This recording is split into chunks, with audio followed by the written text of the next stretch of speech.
All right, this is the Big Douglas Show. I'm Big Douglas. That's the rapper Big Pooh. And our special guest today is Eric Edholm from Yahoo Sports. Eric, thanks for giving us a little time today. What's up, fellas? What's going on? Nothing much. Another gloomy, rainy day in North Carolina. we have sun here in Chicago for the first time in like 3 months, so I'm pretty excited about that, man. Nice. How long is the warm season up there in Chicago? August, basically. No, not really. It's actually really nice here from about mid-May to like mid-September, and then you start getting the cool nights and just changes a little bit, and you're thinking, oh, it's fall, and then 2 weeks later it's winter. So it's basically 2 seasons. You get about 2 weeks of spring, 2 weeks of fall, and the rest is winter and summer. It's Friday. Big Pooh's had the last couple of them off, but we started doing the birthday game. So I got a couple I'll throw out here, see how you guys fare. Drew Barrymore has a birthday this week. How old do you think Drew Barrymore is? What are we going with here? Is she 50 yet? I'm gonna go 47. Yeah, so I'm 45, and I know she's a tad bit old. I'm pretty sure she's a tiny bit older. So you might be right on the number. I'll go one more. I'll say 48. 46 for Drew. Pretty close. Right, Not bad. Aziz Ansari has a birthday this week. Oh, geez, gosh. Oh man, I don't even know if he's 40. Yeah, 38, 39, maybe. It's 38. Okay. All right. 38. Yeah. Carrot Better at this than I thought I'd be. has a birthday. That's right. Carrot Top has a birthday this week. Who does? Carrot Top. Oh, Carrot Top. Wow. Now I know he's old. He's definitely older than Barrymore. Let's go 55. I'll say 54. Carrot Top is 56 this week. Oh my goodness, we're good at this. Yeah, though. we're close. We're close. Right on there. And last one for the birthday game this week, Chili from TLC has a birthday this week. And you're gonna really hate yourself when you hear this number. Oh, nah, I know she's older. Let's go. If I'm 40, let's go 48. Can I text my wife real quick? I mean, she is a huge fan. Like, we don't she's do still phone talking a about friend for the TLC like birthday they. game. Yeah, I mean, like this is still a top 3 musical act for her. That sounds about right. Maybe 50. 50. Wow. 50 Okay. on the nose. That's amazing. For Chili. It is. Nice. All right. Very good. Eric, I'm curious. This year there's no combine. Yeah. And the combine is a whole lot more than charting numbers. What is the league? How are they navigating not having what really is a very important part of the league year? Yeah, when the combine was first created back in the early mid 80s, it was designed to be this central location, right? Indianapolis, sort of kind of middle of the country, and a place where all these prospects could come in, they could get, across the board medical information on them. And that was really the genesis of it. Was we want to find out again about the kid's ACL the year before, his broken leg in high school, whatever. And it branched out from there and obviously became the made for TV event that we know it is today. So, are some of the 40 times going to look maybe a little inflated or a little high, a little better than you'd expect at these pro days? Sure. Home field advantage, whatever you want to say. But I really think the lack of medical information, guys, is going to cloud the picture a little bit. From the agents I've talked to, from the teams I've spoken with, that process has been kind of the thorniest thing that they've gone through so far in terms of figuring out how they can kind of share all this information and get with the proper doctors and everything like that. So yeah, the testing scores, we'll get them at the pro day. Some guys may not be able to do them, but I think the interviews and the medical portion are really what people are missing out on most. Eric, does not having the combine help athletes that may not have been invited to the combine? So when they go to these individual schools, these individual pro days, right, you get more athletes than what would have been at the combine. Yeah, for maybe some of the bigger schools, for sure. The problem that we're also having here, depending on these pro days going off and becoming like miniature little combines, is that not every school, and especially the smaller schools, are going to be able to host them this year, either because of local COVID restrictions, it's a financial situation, or that they're afraid NFL scouts just won't make the trip up there unless they're, across town, I'm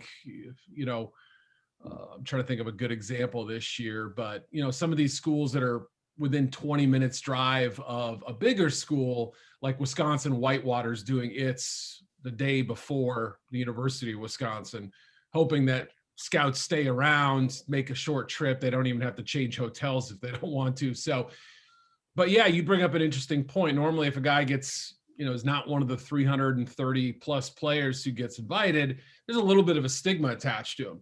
And yet we saw the Steelers draft a pretty good guy out of Louisiana last year who wasn't invited. I don't know what the effect is going to be, whether that's going to help guys, whether it's going to hurt them, but you're right. There won't be that negative stigma attached, was not invited to the combine. I don't know that really affects teams, but it certainly slims down their information. So it's a great question. I don't know the answer to it.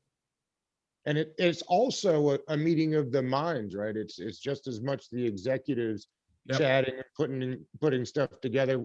Will it affect that in any way? Yeah, I mean, the best part about going to Indy, and we'd be there this week, this would be going on right now. You can go grab coffee at the place across the and I know the hidden spot too. I know where the execs go. They don't go to the Starbucks, or at least not a lot of them, because that's where all the media people hang out. But you go and you see agents talking to, team presidents, GMs, head coaches, whatever it is. A lot of this is kind of the legwork for free agency. They can discuss their own players. They're not supposed to talk about the free agents on other teams, wink, wink, but it happens, so it really does kind of set the table, Combine Week does, for the free agency. Now, of course, you can jump on a Zoom call, you can make a phone call, but I think sometimes you can have that sort of person-to-person connection there and maybe find out some information from all your moles on the ground and all your different sources that you have out there. It's just going to be a little different this year. They won't be quite as windy as it normally is with all the people chatting. Is it surprising in a league where teams and executives are always talking about building through the draft that we do the free agency before the draft? Have they talked about flipping that? I've not heard any real discussion about that. I completely agree too. I remember talking to, I think it was Brad Holmes, who's the new Lions GM. We were talking maybe a year or two ago, and he was saying, and this is slightly different, but it'll get to that point. He was saying, we have the college season. It ends December, January, whatever. And then 3 months pass and we have workouts and all this other stuff, the combine, whatnot, pro days, before we draft the players. He said, I wonder what the effect would be if we had the draft, maybe not immediately after the season, but, within a month or two, 6 or 8 weeks, whatever it is, and then to your point, putting free agency after that. I think that the fear is that they don't want to hurt the veterans who are looking for jobs. And so there may be opportunities where teams say, all right, we need a left guard. Let's go find one now. Let's plug that hole so that on draft day, we're not reaching for a left guard. Again, I'm just using an example, but right. I wonder if that's not part of it, because if you have the spending portion first, guys maybe get paid a little bit more. Whereas if you have the draft and you start filling all your holes, right, maybe you're not willing to spend as much. I don't know. That's an interesting question I haven't heard in a long time. Eric, how big will these pro days be for players that decided to opt out last season, like a Michael Parsons and Jamar Chase? Like, how big will these pro days be for them? Yeah, I mean, I personally think somebody like Chase is going to go, top 6, 7, 8 picks no matter what. But if it bumps you up a spot, if people are reminded of how good an athlete you are, how well you catch the football, how well you run routes, it certainly doesnand hurt. Yeah, I was at his pro day. He looked fantastic. We're all good there. That kind of report can mean a lot and kind of seal the deal or something like that. And like we do have these short memories, right? We watched, guys like Trevor Lawrence and Justin Fields play this past season. We didn't see other players perform. It's been funny to me to look at some of the opt-out guys, the very top, the top 5% of those opt-outs or whatever. Their stock hasn't really changed all that much. But some of the players, like, let me think of a good example. Jay Tufele out of USC, these are media reports, but if you looked at some over the summer before he opted out, you'd occasionally see him trickle into the first round. You maybe see some second round grades.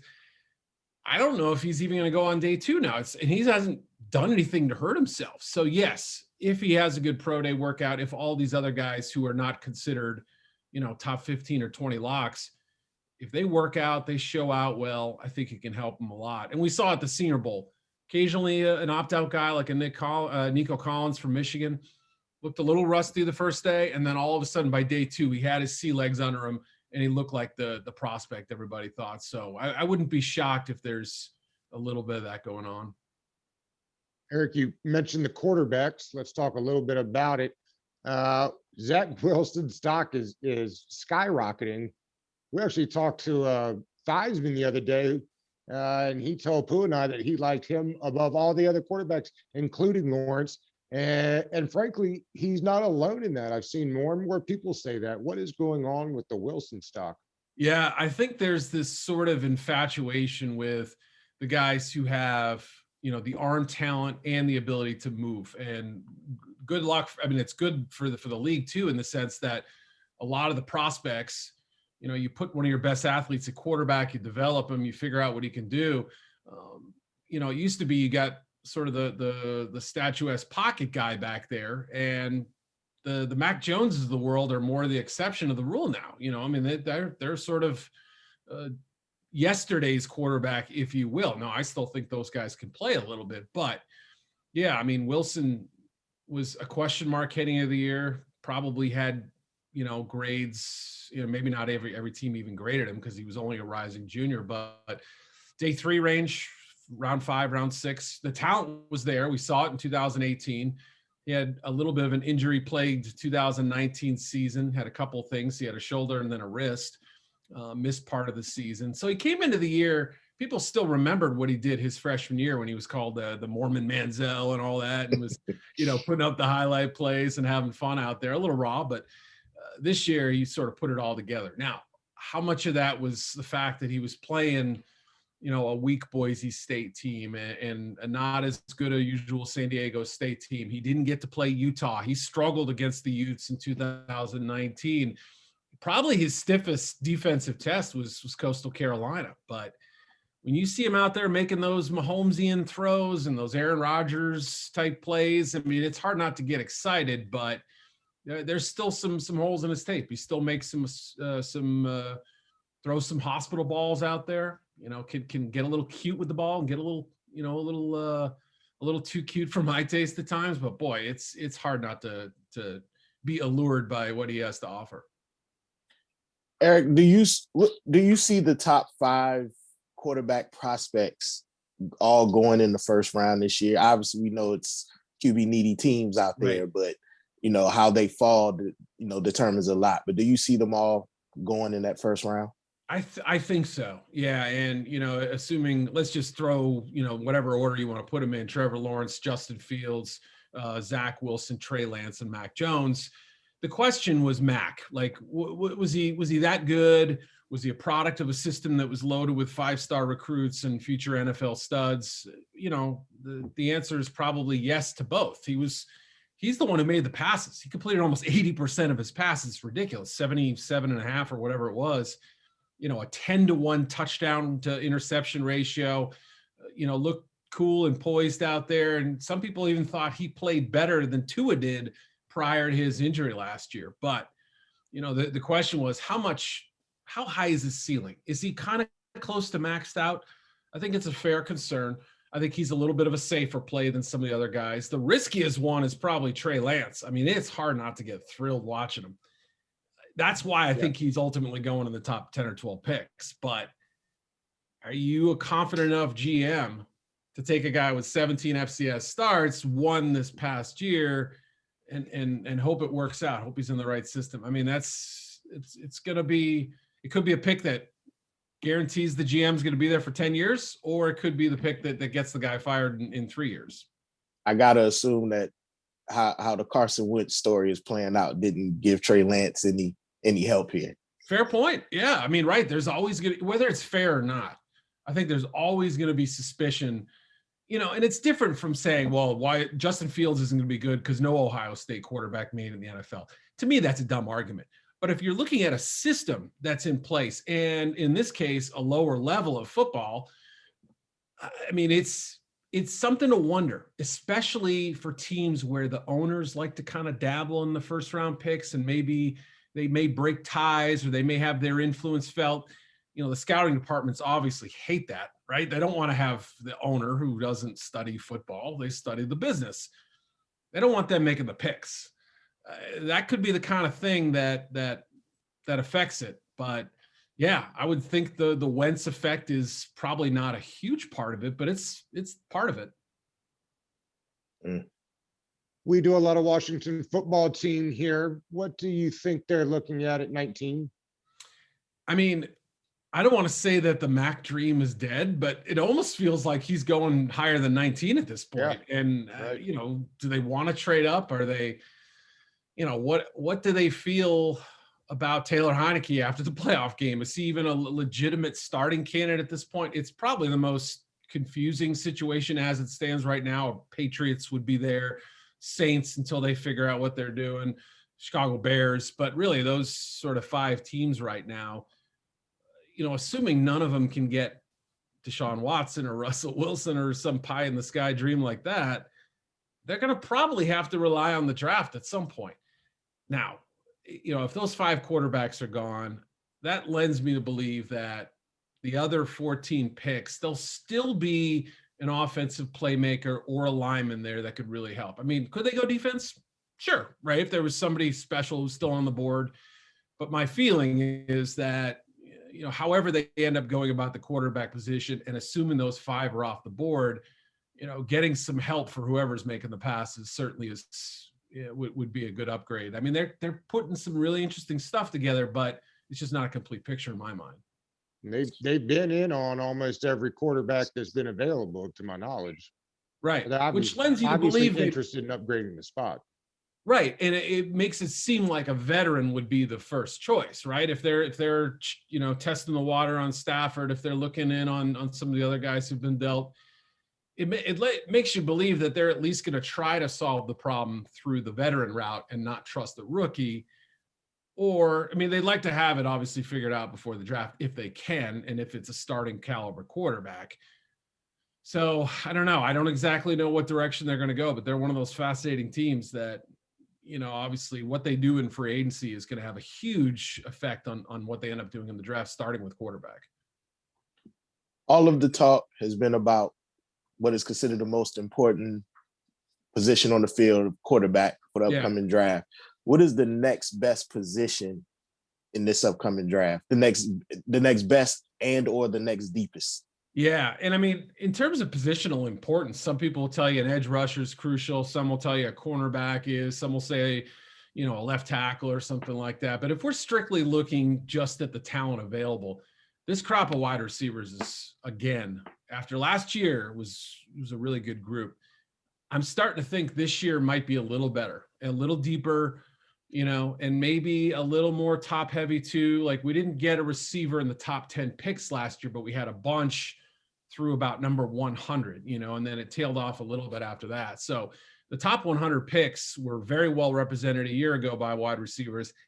There could be more top 100 receivers this year. So to me, that's the deepest and I think the strongest position. Offensive tackle's good. Edge rusher seems like it has depth. I don't know. There's no Chase Young guy in this group, in my opinion. No Bosa, nothing on that level, but there's a lot of B+ and B and B-, graded rushers. So receiver, tackle, edge rusher, corner is pretty good. I think we're going to have at least 3, if not 4 first-round corners and decent depth after that. Running back, tight end, so-so. Quarterback, it falls off fast. I would say the interior offensive line is not as good as I thought it would be like a month or 2 ago. And then probably linebacker would be the next deepest position. I think there's a good crop of linebackers. I don't love any of them outside of Parsons in the first 15 picks, but, from that point till about the end of round 3 and maybe even in round 4, some pretty good linebackers in this group. Eric, I'm always curious because we're close to it. What we think the national perception of the Washington football team was after this year that they've had? Yeah, I mean, I thought it was a great story. I mean, I really did. I was really impressed with the way, there was so much negativity obviously dragged in from, the lawsuits and all, the name change and everything that happened with that. I suspect some of my media friends may not just like anything about the franchise. I hate to say that there might be bias out there in the world. I know you guys are stunned to hear this, but yeah, I mean, it was almost like you couldn't deny that, yeah, okay, there's going to be a team that wins the division without a very impressive record, but to see where they came from and where they ended up and to see them, battle in the playoff game, I thought Heineke played as well as, Drew Brees, Aaron Rodgers, or Patrick Mahomes did against the Bucs defense. So look, I mean, there's something to be said about that. Gibson's a fun player. Thomas, obviously, and McLaurin. Fun to see those guys. Chase Young gets in there. I was shocked that there were even stories about, is he a bust? I mean, you're watching him play, right? He's good, right? And you understand that, okay?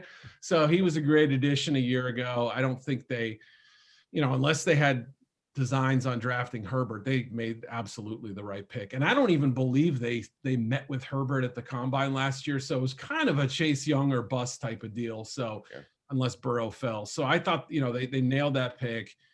They made some other smart choices along the way. And I don't know exactly what the national perception is of this team, but I've always been a Ron Rivera fan. I've known him a while, and it's hard not to like what they're doing. Eric, is this the most crazy the quarterback position has been in the offseason in a while? You have obviously the prospects coming in, and then you have Matthew Stafford already's been traded. Deshaun Watson wants out. The Russell Wilson noise. Who knows what happens with Dak Prescott? Yeah. Like, is this the most, insane that position has been in a while, or unsettled, I'll say? Well, right. Let's do it this way if we can. Yeah. Where do you think these guys end up? Like, let's start with Darnold. With who's the first one? Sam Darnold. Sam Darnold. Darnold. Where do you see Sam Darnold starting the season? Yeah. So with Wentz going to Indy, I would think the team that makes the most sense would probably be the Chicago Bears. I mean, if I had to guess and pick a team, I don't think they're trading them in the division. So Patriots, let's rule them out for now.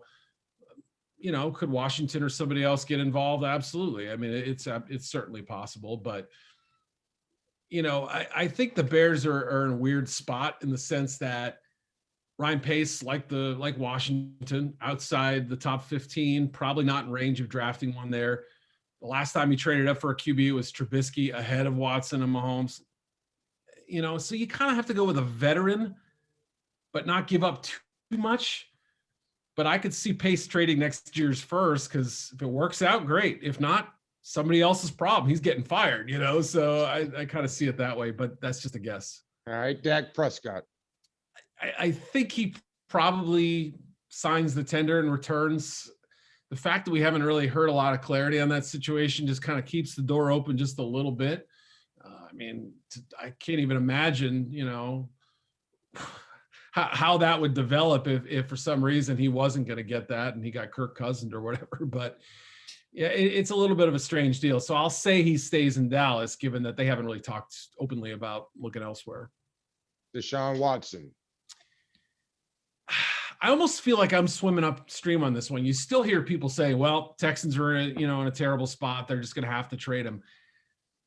Do they have to? I mean, I understand he's made it darn clear he doesn't want a thing to do with the organization. I mean, I get that.